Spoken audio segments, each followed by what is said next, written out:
Assalamualaikum warahmatullahi wabarakatuh. Saya Syaf Karis Kalwandari dengan NIM 210504005 program studi ilmu hukum.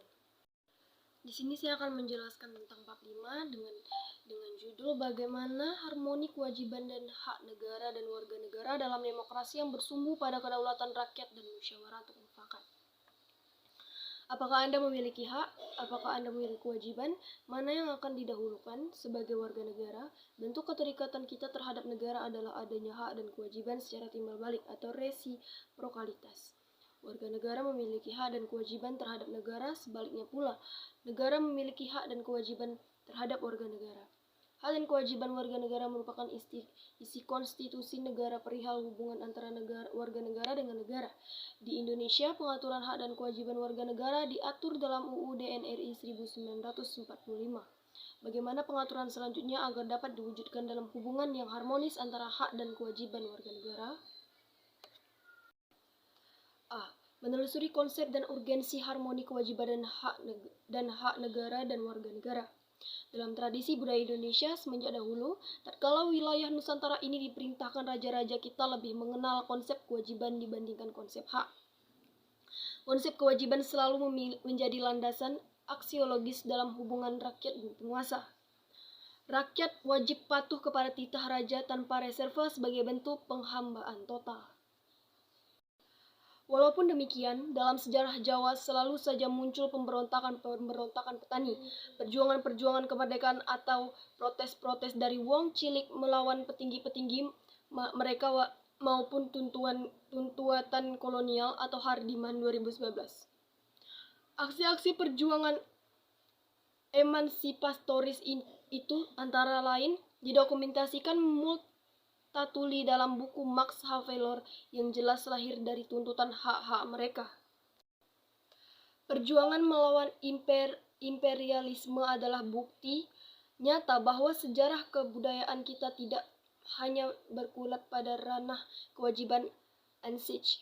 Para pejuang kemerdekaan melawan kaum penjajah tak lain karena hak-hak pribumi dirampas dan dijarah. Situasi perjuangan merebut kemerdekaan yang berpantarai sambung menyambung dan tanpa henti sejak menggunakan organisasi modern, dan akhirnya perang kemerdekaan memungkinkan kita sekarang ini lebih paham akan budaya hak daripada kewajiban. Apa sebenarnya yang dimaksud dengan hak dan kewajiban itu dan bagaimanakah hubungan keduanya? Hak adalah kuasa untuk menerima atau melakukan sesuatu yang semestinya diterima atau dilakukan oleh pihak tertentu dan tidak dapat oleh pihak lain manapun juga yang pada prinsipnya dapat dituntut secara paksa olehnya. Wajib adalah beban untuk memberikan sesuatu yang semestinya dibiarkan atau diberikan oleh pihak tertentu, tidak dapat oleh pihak lain manapun yang pada prinsipnya dapat dituntut secara paksa oleh yang berkepentingan. Kewajiban dengan demikian merupakan sesuatu yang harus dilakukan. Munculnya pertanyaan, apakah dengan mengakui hak-hak manusia berarti menolak masyarakat? Mengakui hak manusia tidak sama dengan menolak masyarakat atau mengganti masyarakat itu dengan suatu kumpulan individu tanpa hubungan satu sama lain. Yang ditolak dengan menerima hak-hak manusia adalah totalitarisme, yakni pandangan bahwa negara mempunyai kuasa absolut terhadap warga negaranya. Paham ini sempat dianut oleh negara fasis Jerman di bawah Hitler dan Italia di bawah Mussolini di negaranya, serta Jepang pada masa Tenno Heika yang menempatkan kaisar sebagai pemilik kuasa absolut terhadap rakyatnya. Dengan demikian, pengakuan hak-hak manusia menjamin agar negara tidak sampai menggilas individu-individu. Kalah dan menang menceritakan peristiwa-peristiwa selama Perang Dunia Kedua, pendudukan Jepang di Indonesia, serta perjuangan bangsa Indonesia untuk mencapai kemerdekaan. Roman ini mempertentangkan jiwa humanisme dalam bentuk seorang cendekiawan Swiss dengan roman jiwa Bushido Jepang dan bentuk seseorang samurai. Bagaimana kisah selanjutnya? Sebagai contoh hak dan kewajiban warga negara yang bersifat timbal balik atau resiprokalitas adalah hak warga negara mendapat pekerjaan dan penghidupan layak terdapat dalam pasal 27 ayat 2 UUD 1945. Atas dasar hak ini, negara berkewajiban memberi pekerjaan dan penghidupan bagi warga negara Untuk merealisasikan pemenuhan hak warga negara tersebut, pemerintah tiap tahun membuka lowongan pekerjaan di berbagai bidang dan memberi subsidi kepada rakyat. Salah satu contoh kewajiban warga negara terpenting saat ini adalah kewajiban membayar pajak. Terdapat dalam pasal 23A UUD 1945. Hal ini dikarenakan saat ini pajak merupakan sumber penerimaan negara terbesar dalam membiayai pengeluaran negara dan pembangunan. Pengeluaran negara tanpa adanya sumber pendapatan pajak yang besar, maka pembiayaan pengeluaran negara akan terlambat. Pajak menyumbang sekitar 74,63% pendapatan negara. Jadi membayar pajak adalah contoh kewajiban warga negara yang nyata di era pembangunan seperti sekarang ini. B. Menanya alasan mengapa diperlukan harmoni kewajiban dan hak negara dan warga negara Indonesia.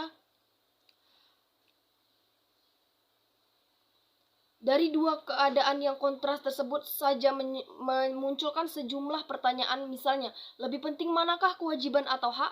Mana yang benar, melaksanakan kewajiban terlebih dahulu baru menuntut hak, atau sebaliknya, menikmati hak terlebih dahulu baru menunaikan kewajiban, atau mengharmonikan kewajiban dengan hak? Bagaimana cara mengharmonikan kewajiban dengan hak tersebut? C. Menggali sumber historis sosiologis politik tentang harmoni kewajiban dan hak warga negara dan warga negara Indonesia. Yang pertama, sumber historis. Secara historis, perjuangan menegakkan hak asasi manusia terjadi di dunia barat atau Eropa adalah John Locke sebagai filsuf Inggris pada abad ke-17 yang pertama kali merumuskan adanya hak alamiah atau natural rights yang melekat pada setiap diri manusia, yaitu hak atas hidup perkembangan selanjutnya ditandai adanya 3 peristiwa penting di dunia barat, yaitu Magna Carta, Revolusi Amerika, dan Revolusi Perancis. A. Magna Carta 1215. Piagam perjanjian antara Raja John dari Inggris dengan para bangsawan. Isinya adalah pemberian jaminan beberapa hak oleh raja kepada para bangsawan beserta keturunannya, seperti hak untuk tidak dipenjarakan tanpa adanya pemeriksaan pengadilan. Jaminan itu diberikan sebagai balasan atas bantuan biaya pemerintahan yang telah diberikan oleh para bangsawan. Sejak saat itu, jaminan hak tersebut berkembang dan menjadi bagian dari sistem konstitusional Inggris. B. Revolusi Amerika 1276. Perang kemerdekaan rakyat Amerika Serikat melawan penjajahan Inggris tersebut. Revolusi Amerika, Declaration of Independence atau Deklarasi Kemerdekaan Amerika Serikat menjadi negara merdeka pada tanggal 4 Juli 1776 merupakan hasil dari revolusi ini. C. Revolusi Prancis 1789. Revolusi Prancis adalah bentuk perlawanan rakyat Prancis kepada rajanya sendiri yang telah bertindak sewenang-wenang dan absolut. Declaration des droits de l'homme et du citoyen atau pernyataan hak-hak manusia dan warga negara dihasilkan oleh Revolusi Prancis. Pernyataan ini memuat 3 hal, yaitu hak atas kebebasan, kesamaan, dan persaudaraan. Dalam perkembangannya, pemahaman mengenai hak asasi manusia makin luas. Sejak permulaan abad ke-20, konsep hak asasi berkembang menjadi 4 macam. Kebebasan, the four freedoms. Konsep ini pertama kali diperkenalkan oleh Presiden Amerika Serikat Franklin D. Roosevelt. Keempat macam kebebasan itu meliputi: yang pertama, kebebasan untuk beragama atau freedom religion; yang kedua, kebebasan untuk berbicara dan berpendapat atau freedom of speech; yang ketiga, kebebasan dari kemelaratan atau freedom from wine; dan yang terakhir, kebebasan dari ketakutan atau freedom from fear. Yang kedua, sumber sosiologis. Akhir-akhir ini kita menyaksikan berbagai gejolak dalam masyarakat yang sangat memprihatinkan, yakni munculnya karakter buruk yang ditandai kondisi kehidupan sosial budaya kita yang berubah sedemikian drastis dan fantastis. Bangsa yang sebelumnya dikenal penyabar, ramah, penuh sopan santun, dan pandai berbahasa basi, sekonyong-konyong menjadi pemarah, suka mencaci, pendendam, perang antar kampung dan suku dengan tingkat kejaman yang sangat biadab. Bahkan yang sangat tragis, anak-anak kita yang masih duduk di bangku sekolah pun dapat saling menyakiti. Bagaimana kita dapat memahami situasi macam ini? Situasi yang bergolak serupa ini dapat dijelaskan secara sosiologis karena ini memiliki kaitan dengan struktur sosial dan sistem budaya yang telah terbangun pada masa yang lalu. Pertama, suatu kenyataan yang memprihatinkan bahwa setelah tumbangnya struktur kekuasaan atau autokrasi yang dimainkan rezim Orde Baru, ternyata bukan demokrasi yang kita peroleh, melainkan oligarki di mana kekuasaan terpusat pada sekelompok kecil elit, sementara sebagian besar rakyat atau demos tetap jauh dari sumber-sumber kekuasaan atau wewenang, uang, hukum, informasi, pendidikan, dan sebagainya. Yang ketiga, sumber politik. Sumber politik yang mendasari dinamika kewajiban dan hak negara dan warga negara Indonesia adalah proses dan hasil perubahan UUD NRI 1945 yang terjadi pada era reformasi. Pada awal era reformasi atau pertengahan 1998, muncul berbagai tuntutan reformasi di masyarakat. Tuntutan tersebut disampaikan oleh berbagai komponen bangsa, terutama oleh mahasiswa dan pemuda. Masih ingatkah ada butir-butir yang menjadi tuntutan reformasi? Beberapa tuntutan reformasi itu adalah: yang pertama, mengamandemenkan Undang-Undang Dasar Negara Republik Indonesia 1945. Yang kedua, penghapusan doktrin Dwi Fungsi Angkatan Bersenjata Republik Indonesia atau ABRI.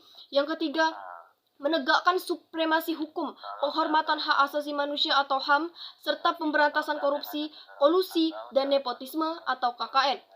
Yang keempat, ada melakukan desentralisasi dengan hubungan yang adil antara pusat dan daerah. Yang kelima, otonomi daerah. Yang keenam, mewujudkan kebebasan pers. Dan yang terakhir, mewujudkan kehidupan demokrasi. Mari kita fokuskan perhatian pada tuntutan untuk mengamandemenkan Undang-Undang Dasar Negara Republik Indonesia 1945 karena amat berkaitan dengan dinamika penghormatan dan penegakan hak asasi manusia di Indonesia.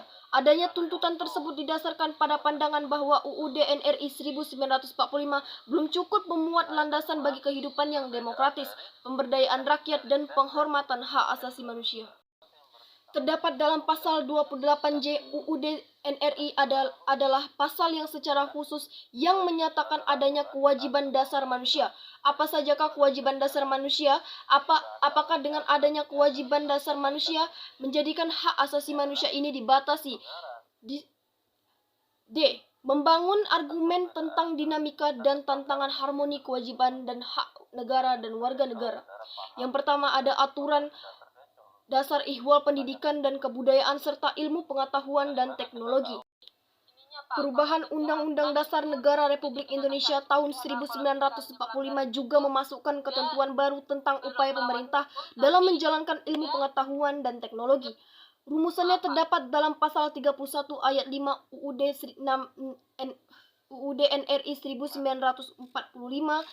Pemerintah memajukan ilmu pengetahuan dan teknologi dengan menjunjung tinggi nilai-nilai agama dan persatuan bangsa untuk kemajuan peradaban serta kesejahteraan umat manusia. Perubahan dunia itu pada kenyataannya berlangsung sangat cepat serta dapat mengancam identitas bangsa dan negara Indonesia. Kita menyadari pula bahwa budaya kita bukan budaya yang tertutup, sehingga masih terbuka untuk dapat ditinjau kembali dan dikembangkan kebutuhan dan kemajuan zaman. Menutup diri pada era global berarti menutup kesempatan berkembang. Sebaliknya, kita juga tidak boleh hanyut terbawa arus globalisasi, karena jika hanyut dalam arus globalisasi akan kehilangan jati diri kita. Jadi strategi kebudayaan nasional Indonesia yang kita pilih adalah: yang pertama, menerima sepenuhnya unsur-unsur budaya asing yang sesuai dengan kepribadian bangsa, dan yang kedua, menolak sepenuhnya unsur-unsur budaya asing yang tidak sesuai dengan kepribadian bangsa, dan yang terakhir, menerima secara selektif unsur-unsur asing yang belum jelas apakah sesuai atau bertentangan dengan kepribadian bangsa. 2. Aturan dasar ihwal perekonomian nasional dan kesejahteraan. Salah satu perubahan penting untuk pasal 33 terutama dimaksudkan untuk melengkapi aturan yang sudah diatur sebelum perubahan UUD Negara Republik Indonesia tahun 1945, yaitu yang pertama, pasal 33 ayat 1 UUD NRI 1945 menegaskan asas kekeluargaan. Yang kedua, pasal 33 ayat 2 UUD NRI 1945 menegaskan bahwa cabang-cabang produksi yang penting bagi negara dan yang menguasai hajat hidup orang yang banyak harus dikuasai negara. Dan yang terakhir, pasal 33 ayat 3 UUD NRI 1945 menegaskan bahwa bumi dan air dan kekayaan alam yang terkandung di dalamnya harus dikuasai oleh negara. Adapun ketentuan baru yang tercantum pada pasal 33 ayat 4 UUD NRI 1945 menegaskan tentang prinsip-prinsip perekonomian nasional yang perlu dicantumkan guna melengkapi ketentuan dalam pasal 33 ayat 1, ayat 2, dan ayat 3 UUD NRI 1945. Mari kita bicarakan terlebih dahulu mengenai ketentuan-ketentuan mengenai perekonomian nasional yang sudah ada sebelum perubahan NRI 1945. Dalam rumusan tersebut terkandung maksud untuk lebih mendekatkan gagasan negara tentang kesejahteraan dalam pembukaan UUD NRI tahun 1945 ke dalam realita kehidupan bangsa dan negara Indonesia. Dalam pembukaan UUD NRI 1945, perihal tujuan negara disebutkan melindungi segenap bangsa Indonesia dan seluruh tumpah darah Indonesia dan untuk memajukan kesejahteraan umum. Maka dalam pasal 34 UUD NRI 1945, upaya memajukan kesejahteraan umum lebih dijabarkan lagi ke dalam fungsi-fungsi negara untuk yang pertama, mengembangkan sistem jaminan sosial bagi seluruh rakyat, dan yang kedua, memberdayakan masyarakat yang lemah dan tidak mampu, yang ketiga, menyediakan fasilitas pelayanan kesehatan yang layak, dan yang terakhir, menyediakan fasilitas pelayanan umum yang layak. 3. Aturan dasar ihwal usaha pertahanan dan keamanan negara. Semula ketentuan tentang pertahanan negara menggunakan konsep pembelaan terhadap negara terdapat dalam pasal 30 ayat 1 UUD NRI 1945. Namun setelah perubahan UUD NRI 1945, konsep pembelaan negara dipindahkan menjadi pasal 27 ayat 3 dengan sedikit perubahan redaksional. Setelah perubahan UUD NRI tahun 1945, ketentuan mengenai hak dan kewajiban dalam usaha mempertahankan dan keamanan negara, pasal 30 ayat 1 Undang-Undang Dasar Negara Republik Indonesia 1945 merupakan penerapan dari ketentuan pasal 27 ayat 3 UUD NRI 1945. Mengapa?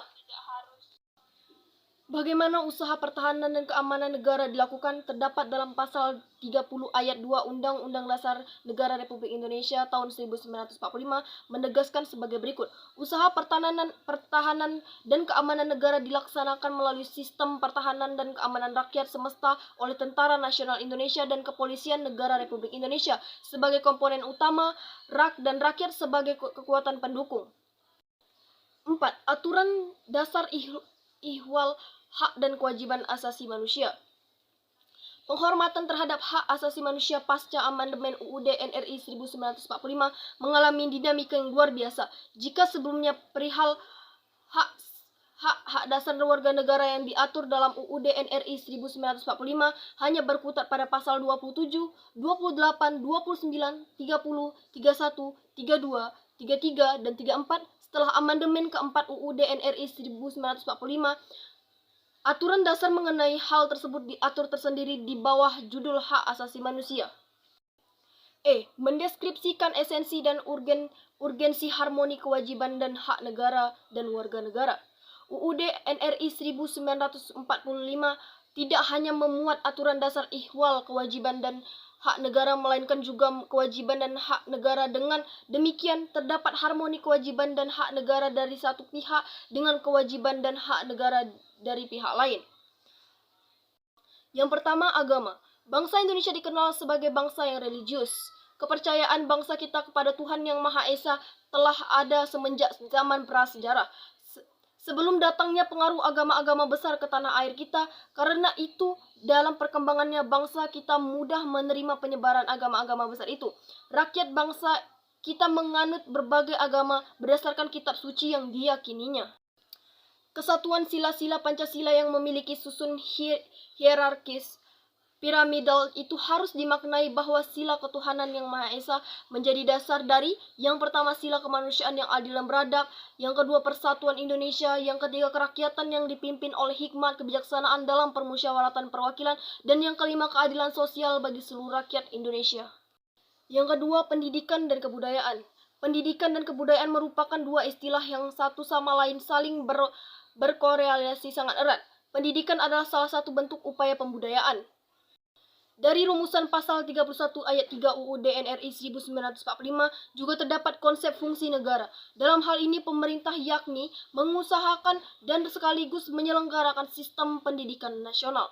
Jika kita menengok fungsi-fungsi secara dalam lingkup pembangunan negara, cakupannya meliputi hal-hal sebagai berikut.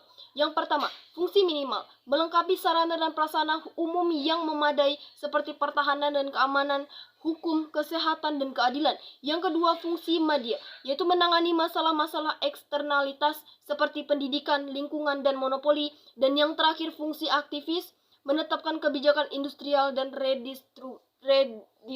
redistribusi kekayaan. Dan yang ketiga, perekonomian nasional dan kesejahteraan rakyat. Sesuai semangat Pasal 33 ayat 1 UUD NRI tahun 1945, perekonomian nasional adalah kekeluargaan. Penerapan asas kekeluargaan dalam perekonomian nasional adalah dalam sistem ekonomi kerakyatan. Apa makna sistem ekonomi kerakyatan? Sistem ekonomi kerakyatan adalah sistem ekonomi nasional yang berasas keberkeluargaan, berkedaulatan rakyat, bermoral Pancasila, dan menunjukkan pernikahan sesungguhnya pada ekonomi rakyat, pemihakan sesungguhnya pada ekonomi rakyat. Yang keempat, pertahanan dan keamanan. Berdasarkan aturan dasar Ihwal Pertahanan dan Keamanan Negara Pasal 30 ayat 2 UUD NRI tahun 1945, bahwa usaha pertahanan dan keamanan negara dilaksanakan melalui sistem pertahanan dan keamanan rakyat semesta oleh Tentara Nasional Indonesia dan Kepolisian Negara Republik Indonesia sebagai komponen utama dan rakyat sebagai kekuatan pendukung. Dengan demikian tampak bahwa komponen utama dalam sishakam rata adalah TNI dan Polri. F. Rangkuman tentang harmoni kewajiban dan hak negara dan warga negara. Yang pertama, hak adalah kuasa untuk menerima atau melakukan sesuatu yang semestinya diterima atau dilakukan melulu oleh pihak tertentu dan tidak dapat oleh pihak lain manapun, juga yang prinsipnya dapat dituntut secara paksa olehnya. Wajib adalah beban untuk memberikan sesuatu yang semestinya atau diberikan oleh pihak-pihak tertentu, tidak dapat oleh pihak lain manapun, yang pada prinsipnya dapat dituntut secara paksa oleh yang berkepentingan. Yang kedua, hak dan kewajiban warga negara merupakan wujud dari hubungan warga negara dan negara. Hak kewajiban bersifat timbal balik, bahwa warga negara memiliki hak dan kewajiban terhadap negara, sebaliknya pula, negara memiliki hak dan kewajiban terhadap warga negara. Yang ketiga, hak dan kewajiban warga negara dan negara Indonesia diatur dalam UUD NRI 1945 mulai pasal 27 sampai 34. Termasuk di dalamnya ada hak asasi manusia dan kewajiban dasar manusia. Pengaturan akan hak kewajiban tersebut bersifat garis besar yang penjabarannya dituangkan dalam suatu undang-undang. Yang keempat, sekaligus aspek kewajiban hak asasi manusia jumlahnya lebih sedikit jika dibandingkan dengan aspek hak asasi manusia sebagaimana tertuang dalam UUD NRI 1945. Namun secara filosofis, sebagai mengindikasikan adanya pandangan bahwa hak asasi manusia dapat berjalan tanpa dibarengi kewajiban hak asasi. Dalam konteks ini, Indonesia menganut paham harmoni antara kewajiban dan hak, ataupun sebaliknya harmoni antara hak dan kewajiban. Yang kelima, hak dan kewajiban warga negara dan negara mengalami dinamika terbukti dari adanya perubahan-perubahan dalam rumusan pasal UUD NRI 1945 melalui proses amandemen dan juga perubahan undang-undang yang menyertainya. Dan yang terakhir, jaminan akan hak dan kewajiban warga negara dan negara dengan segala dinamikanya diupayakan berdampak pada terpenuhinya keseimbangan yang harmonis antara hak dan kewajiban negara dan warga negara. Praktik warga negara. Praktik kewarganegaraan. Hak dan kewajiban warga negara dan negara telah diatur dalam UUD NRI tahun 1945. Adapun rincian lebih lanjut diatur dalam suatu undang-undang. Misalnya, hak dan kewajiban dalam bidang pendidikan sebagaimana termuat dalam pasal 31 dijabarkan lagi dalam Undang-Undang Nomor 20 Tahun 2003 tentang Sistem Pendidikan Nasional, Undang-Undang Nomor 14 Tahun 2005 tentang guru dan dosen, Undang-Undang Nomor 12 Tahun 2012 tentang pendidikan tinggi. Dalam undang-undang tersebut umumnya dijabarkan lagi hak dan kewajiban dari masing-masing pihak yang diatur. Secara berkelompok carilah sebuah undang-undang sebagai pelaksanaan dari salah satu pasal Undang-Undang 1945 mengenai hak dan kewajiban.